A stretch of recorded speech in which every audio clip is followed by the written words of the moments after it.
Now on News Talk 105.9 WMAL. O'Connor and Company. There we go. Good morning, everybody. It is 6:07 on News Talk 105.9 WMAL. We are making sense of the news. Happy Friday, Patrice. Happy Friday, Andrew. I am Andrew Langer in for Larry O'Connor today, in for Larry on Monday, alongside Patrice on WUCA. Always good to be sitting in with Patrice so she and I can geek out over all things regulation. We got a jam-packed show today. It is Friday the 13th, which is already a day for many of us that is fraught with dread. We got chaos up on Capitol Hill. That's what we're going to be talking about in this segment, a good chunk of this morning. But we've got Jim Hanson, who's the president of Security Studies Group. He is going to join us later on in this hour to talk about what's going on in Gaza. Juan Pablo Segura joining us in the next hour, running for Virginia State Senate. Julie Donaldson to talk about what's going on with the Washington Commanders. And then in the 8 a.m. hour, we're going to be talking with both John Solomon and Brett Baer about this speaker's race that is just – it went off the rails. Let me set this up, Patrice, because I'm driving home last night. Now, I did a radio interview yesterday morning talking about this, and I said that we weren't going to know who the speaker was going to be probably until sometime this weekend. That this is that it's just not going to happen, even with, as of yesterday morning, Steve Scalise getting the nod and Jim Jordan saying that he would support Steve Scalise. I'm like, yeah, it's never, ever that simple. And so last night I am driving home from dinner. We celebrated my my younger daughter's birthday yesterday. Went out to dinner with her. And I start seeing tweets that Scalise has dropped out of the speaker's race. Oh, boy. But they're like tweets from people that I couldn't verify. And I'm thinking, no, this is just the rumor mill. But when Politico, I think it was first when the BBC reported, I'm like, okay, the BBC is a somewhat credible media outlet. Let me take what they have to say. But Scalise, he had gotten the nod from the Republican conference, right? They came out, they did this negotiation in secret, which we had thought was going to help produce some results and sort of take away from the chaos. I think that was the goal, is that let's not do this out in front of everybody. And yet still you got some folks who are holding on here. House GOP members are scheduled to meet at 10 a.m. Friday morning to discuss the internal selection for a speaker nominee. Asked if he is asked if he is throwing his support behind any other candidate, Scalise said, I'm not getting involved. Now, I've said this, and I still stand by this, by the way. I think this is not controversial here. Okay. I think that if you have literally taken a bullet for your caucus, you should automatically get a shot. Actually, that's a bad way to put it. You should automatically be allowed to become speaker. I know I shouldn't have said that. I shouldn't have called attention. You should automatically get your chance to be Speaker of the House. Where are you in all this, Patrice? Deeply disappointed, number one, that we are still without a speaker at a critical moment in our history, given the national security concerns, given the impending, I think it's fair to say, war now. Not that the United States is directly involved, but we should absolutely, our Congress should be able to be putting out those statements of full throttle support for Israel right now. Unfortunately, there's a lot of other business that also can't take place because we don't have a speaker. And let's not forget who caused this. Let's just not forget that. But that said, I saw last night's Representative former Speaker McCarthy on Brett Baer's show, a special report, and he was a little coy when Brett asked him whether or not he would, is he absolutely out? Is he never going to be Speaker? Could he throw his hat into the ring? And he said, I'm going to let the conference decide. And that was his answer a couple of times. And, my thought was, well, wouldn't it be funny after I saw the Axios report that Steve Scalise was out? I thought, wouldn't it be funny if McCarthy ends up as Speaker again? Listen, stranger things have happened within the past 2 weeks. So wouldn't it be interesting? Now, if that were the case, would he have a mandate, or would he have a sword dangling over his head once again when the Matt Gaetzes of the world decide that they're ready to pull out their grievances again and disrupt the proceedings of Congress for at this point? I don't think there's much principled position behind Matt Gaetz and the others, the 7 others. I think it's purely personal. It seems to be at this point. So, I think I hope that we can find that we will have a new speaker by the weekend. But I'm actually no longer that. I'm not that optimistic as you. Well, and that's just it, right? There's nothing like a major terrorist attack in one of our closest allies to sort of crystallize the importance of getting this stuff done, and how it can't be all about the narcissism of certain select House members. I mean, this underscores the problem, and we talked about this with Julie on Wednesday, of we're now in a milieu where you have the hot take sort of governing all, and the attention seeking and making things go viral. That is the modus operandi of these members. Serious stuff, serious work needs to be done. It needs to be done by serious people. And listen, I've used this phrase. I've said this off air. There's a line. I'm not going to do the specific line because I think it could offend some people. But Herb Brooks, who was the coach of the 1980 Miracle on Ice Olympic hockey team, he would point to the chaos and people not working together and say that they looked like a bunch of monkeys attempting to engage in a particular offensive act with a football.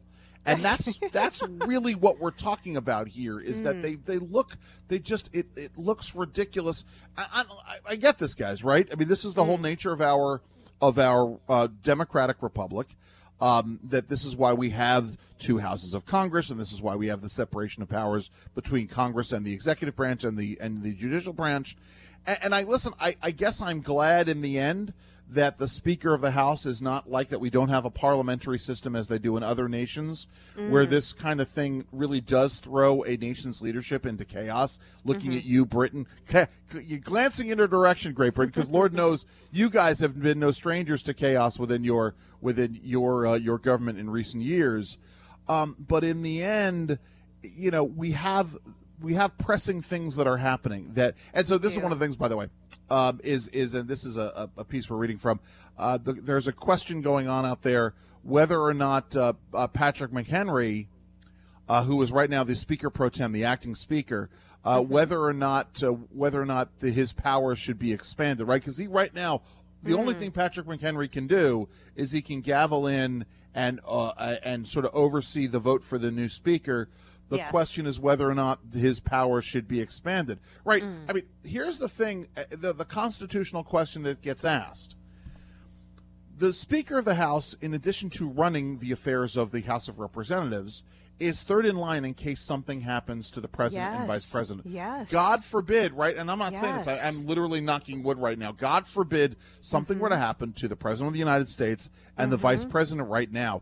Does because he is Speaker Pro Tem, does that mean Patrick McHenry would become president of the United States, or does it mean something else? I just honestly, I don't know here. Listen, your favorite WMAL shows when you want them. Download the new WMAL app and listen on demand. So one of the things that this House needs to be doing as we're focusing on this just dumb-looking race for Speaker is we got to figure out what to do about Iran having now gotten $6 billion in funds just a couple of weeks ago from the Biden administration. We got the Ukraine is still on the horizon. And by the way, I'm going to say this, and I'm someone who believes that we should be involved in Ukraine, but Zelensky just needs to shut up. I'm sorry. Listen, statements from Zelensky while this crisis is happening in Israel are patently unhelpful right now. But Kevin Hearn and August Pfluger from Texas, the House Republican Study Committee has introduced a bill to attempt to refreeze the $6 billion that we've given over to Iran, the funds for hostages, which, by the way, Hamas is on record as saying, something? We saw what Iran got for the hostages that they had. so we're going to go ahead and take hostages as well. This is where we are in 2023 is we're back to this idea of let's kidnap people in the most brutal way possible and hold them. This is what the House needs to be doing, isn't it, Patrice? It does. Well, that's because the Biden administration has been at least publicly unwilling to say that they are freezing those $6 billion of assets that they have access to that they claim are not fungible or just meant for milk for babies. But apparently in Democratic circles behind closed doors, the White House is admitting, we're going to try and freeze those assets. So obviously, if the White House is not willing to take the courage and do what needs to be done, then the legislative body should be able to do that. And so, when I saw this email come through last night from the House Republican Study Committee, I was really pleased that they're taking some action. That's the kind of leadership, that's the kind of governance that is needed. And it's sad that I'm pleased that it's happening. But it's sad that we still don't have a speaker, and there's so much infighting among the factions within the House Republican conference right now over who should be speaker, not just because it looks bad, but because it detracts from what needs to get done at a very critical moment in time. We don't know what tomorrow holds. Frankly, we don't know what's going to happen at 6:19 p.m. today. And so to know that we have, as Republicans, the slim majority, the Americans entrusted Republicans with, this should be the time to demonstrate what leadership should look like. And unfortunately, that's not happening. And I've heard some commentators say, we need to let them battle it out. We need to let the Civil War fight out and see what happens. That worked almost 2 weeks ago now. That's not flying right now anymore.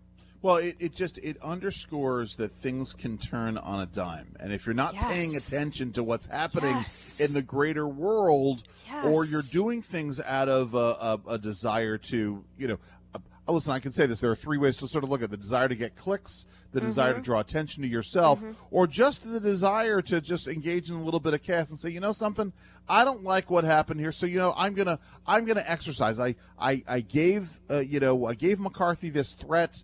That, if I didn't like what he did, we could turn around and remove him from office. So, something, I'm going to go ahead and remove him from office here. And that's, but again, right, I'm someone who didn't think it was going to happen a couple of weeks ago. And yet here we are, in all of this.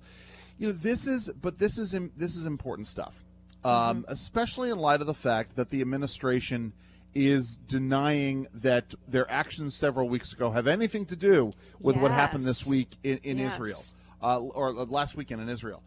Matt Miller last weekend said, he's the U.S. State Department spokesman, said, let's be clear, the deal to bring U.S. citizens home from Iran has nothing to do with the horrific attack on Israel. Not a penny has been spent, and when it is, it can only go for humanitarian needs like food and medicine. Anything to the contrary is false. State Department spokesman said that the money in the accounts in Qatar, it remains in Doha, as though again someone gets X number of dollars here, right? I get X number of dollars to pay my rent. I can use that money to pay for lottery tickets. If I don't pay for my rent, I may have other money in my account that I can use to pay for. I'm sorry, go ahead. Well, no, that's exactly right. That's like when your college kid says, "Hey, mom and dad, I need $100. I need to do this so bad, and I only have about $50. So you commit to give them the money, and they're like, oh well, that $50 now, I'm not going to put that towards rent and pay bills. I'm going to blow it on what I really want to do. And listen, the Iranians themselves have said the money is fungible. Meaning they'll use it whenever they get it. They'll use it for wherever they want. And that means they're counting on it. So they're going to use whatever resources they currently have to do whatever they want, which is support terrorists. We're in an environment in which water pipes were given to Hamas in Gaza, and they turn them and they use them for building rockets. Actually, I wanted to say one last thing on the college student example to end on a slightly lighter note. Had to have a talking to with my college student. I said, listen, I don't necessarily mind if you go and you buy DoorDash for dinner. What I do mind is when you buy DoorDash to have Taco Bell delivered to your dorm. I just please let's not do that. Show a little bit more class. Listen, we've got so much more to get to at 6:23 here on WMAL. Now on News Talk 105.9 WMAL. O'Connor and Company. Well, guys, it is Friday morning, October 13th. Friday the 13th. It is 6:37 on Newstalk 105.9 WMAL. We are making sense of the news, which is what this segment is all about. Especially, I'm Andrew Langer, in for Larry O'Connor, alongside Patrice Onwuka. Hello there, Patrice. Hey, Andrew. How are you? I'm good. So we've got a jam-packed show. We got Juan Pablo Segura joining us in the next hour. Julie Donaldson as well to talk about the Washington Commanders. In the 8 a.m. hour, we're going to be talking with John Solomon and Brett Baer on what's happening with the speaker's race. But right now, we're being joined by Jim Hanson. He is president of Security Studies Group. He is a veteran, served in the Special Forces in the U.S. Army. Listen, today is the day of rage here in the United States. Lots of security measures being put up all around the country. We have gotten inklings, though I think the narrative is changing, that Israel is going to be taking their major action against Gaza right now. They've called for an evacuation. Jim, where do things stand right now? We are well into the Friday in Israel right now. What's happening right now? Well, Israel has basically called up several 100,000 reservists. They have massed the logistical support they need. And now they're trying to get the civilians out of harm's way. The problem they have is the Hamas terrorists who run Gaza don't want those civilians to leave. Right.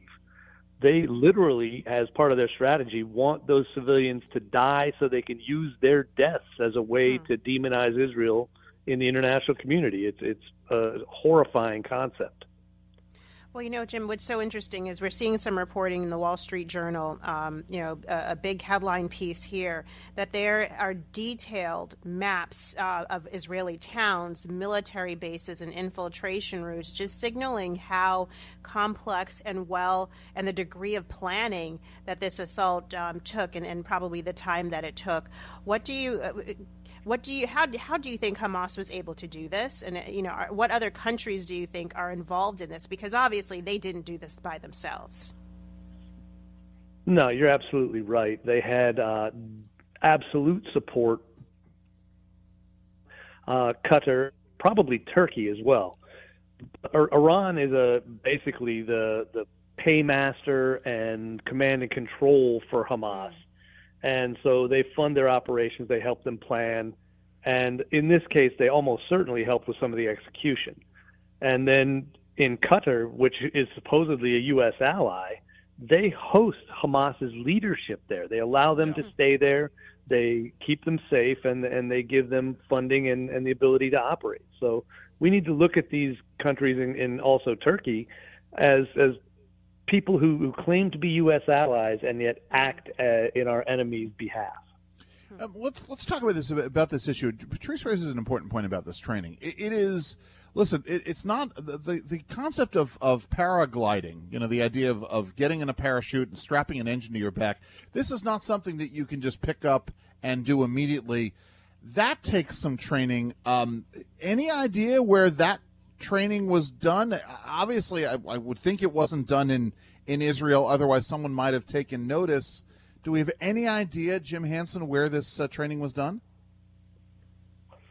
No, actually, I don't know that they have located the particular thing. The thing about it, it's a civilian activity.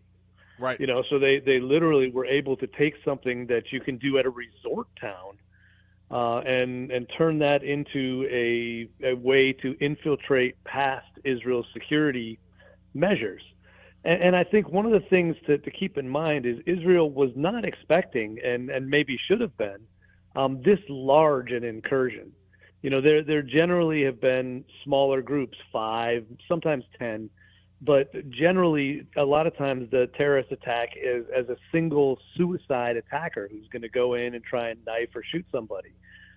This is a major escalation, and they're going to have to reevaluate the way their security is. Yeah. I'm sorry, Patrice, go ahead. Oh, yeah. Well, did you have a follow-up? Because I want to talk about kind of so Jim, the humanitarian aspect of this. Israel's telling 1.2 million people, you've got to get out of there so that Hamas is not using you as a shield. But now we're hearing from the international community, insert the UGG, the United Nations and other, and humanitarian groups asking Israel to rescind apparently this evacuation because of the devastating consequences. They're concerned that people refugees will be created, and there's no guarantee they'll be able to return to their homes, and there would be the international community would somehow need to absorb all of these individuals. Do you buy that argument? Should Israel be listening to the United Nations and these humanitarian groups? Absolutely not. The United Nations exists as a place to demonize Israel and punish Israel and let the people who have genocidal instincts against them to act out in public. The thing about Gaza is that Hamas controlled that place not to improve the lives of civilians there who now are being asked to leave, but to use them specifically to be there as protection so that Israel couldn't push Hamas out of power. So Israel can't be expected to have an armed terrorist enclave on its border, and they have every right now to go in and do what they can to get the civilians out of the way, but to certainly remove Hamas entirely from Gaza and never allow them to return. Here. Listen, we're going to continue to talk with Jim Hanson about this. Right now it's 6:43 here on WMAL. Well, we are back. We're talking with Jim Hanson. He is the president of Security Studies Group. He's a veteran, served in the Special Forces of our U.S. Army. And Jim, so it's bad enough that it's Friday the 13th, but it's Friday the 13th in which we are having folks talking about a day of rage all around the world, calling for Muslims to take the streets for a day of jihad. We actually really do need to be concerned today, don't we? I wish we didn't, but it's a fact. They have enough control and have managed to rile up the people who support this terrorist group. And I would be surprised if something bad doesn't happen, whether it's in Europe, potentially even here in the United States, because one of these people just decides they're going to be the one who goes ahead and commits a horrific act. Well, excuse me, and to me that suggests that we should be taking our southern border just as seriously, Jim, because, when we consider the number of terrorists who are coming from that region, who have successfully been able to cross into our southern border, that raises the hair on the back of my neck. Now, thinking about the U.S. government and its response so far, we've seen Anthony Blinken, with the Israeli Prime Minister just yesterday, demonstrating, I guess, a show of support for Israel, which is important, which is very good. We haven't seen President Biden much in the past week, and I also think, I don't know, or you have a better read on whether the United States is doing enough to rally allies in the region, or is the United States doing enough? What are they doing? Yeah, well, as you mentioned, having an open border on our south has allowed several hundred people who we know are on the terrorist watch list to enter the country. I mean, that's just a stunning thing for any administration to be responsible for due to their active policies. So I think they bear responsibility for that if any of those people do anything here in the United States. And I think we're not seeing Biden because he's just not up to the task, which has been his unfortunate situation most of his administration. And I think what Anthony Blinken is doing in the Middle East right now is trying to at least get a semblance of a U.S. Presence, but we already caused a lot of this problem. We paid Iran $6 billion. He can pretend they're not going to use that money now to do it, but money's fungible. Once money goes into Qatar's hands, the Qataris can give them other money to use for terrorist acts. So all in all, this administration is a dismal failure in doing anything to prevent this, and then literally has caused a lot of the factors that have led to it. And at the same time, leaving U.S. citizens stranded. It's up to members of Congress and others to go, and Ron DeSantis, organizing folks to get Americans out. Talk about this, Jim, this idea of Americans being sort of left holding the bag. This is exactly what happened in Afghanistan, isn't it? Isn't that disgraceful? It's not like that was a one-time thing. It was bad enough they did it and have not learned their lesson. But now we've got another situation, and they're asking people to sign promissory notes. If they want to use any U.S. assets to get out of a problem that was caused by U.S. policies. Well, hold on, Jim. I don't understand. Let's explain that for a second. So what they're saying is, we'll get you out. We'll fly you out on a C-130 or 141 or a C-5. We'll get you out of Israel, but you got to pay us. You got to promise to pay us for the privilege of being evacuated. That's what we're talking about, isn't it? That's 100% what we're talking about. And what a disgraceful thing. Right. Given the fact that they want to tax us and do all the things to support the policies that led to this trouble, then when U.S. citizens are actually in harm's way, they're going to say, no, you now, again, have to pay for us to remove you from a problem we caused. I would be embarrassed if I was them, but I'm not sure they're up to that. I'm not sure they are either. Listen, we'll leave it there. Jim Hanson, thank you so very much for joining us today. Thank you so much, Jim. Good talking with you. That was Jim Hanson, president of Security Studies Group, a U.S. Army veteran. He was in our Special Forces. It's 6:52 here on O'Connor & Company, WMAL.